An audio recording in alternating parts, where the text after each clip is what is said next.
মায়ের হাতের রান্না কার না ভালো লাগে। আর আমার আম্মুর হাতের রান্না বরাবরই একটু স্পেশাল এবং মজা হয়। তো আজকে দেখাবো আমার আম্মু কিভাবে হাঁসের মাংস রান্না করছে চুই জাল দিয়ে। এক একজনের রান্নার স্টাইল এক এক রকম, কিন্তু আমার আম্মুর রান্নার স্টাইলটা আপনাদের কাছে আমি শেয়ার করছি।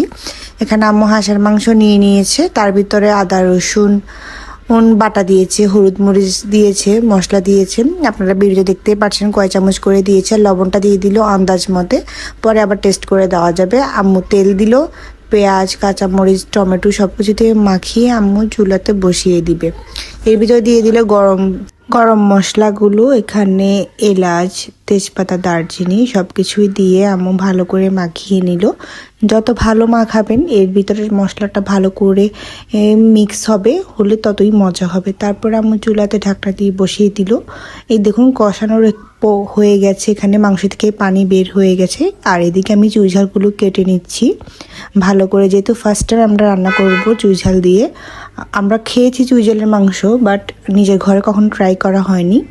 তো আমি সবগুলো কেটে ধুয়ে পরিষ্কার করে নিলাম। এদিকে মাংস কষানো হয়ে গিয়েছে, আম্মু চুই ঝালগুলো দিয়ে দিল, দিয়ে ঢাকনা দিয়ে দিবে। বাস হয়ে গেলে একটু কষানো হয়ে গেলে একটু গরম পানি দিবে। এখনও এতে মাংসে সবসময় আপনারা গরম পানি দেওয়ার চেষ্টা করবেন। তারপরে ঢাকনা দিয়ে দিবে। বাস হয়ে গেল, আমাদের তৈরি হয়ে গেল আমাদের হাঁসের মাংস। এরপর আমি আর কোনো ক্লিপ নিতেই পারিনি। তো সবাই আমার আম্মুর জন্য দোয়া করবেন। Thanks for watching.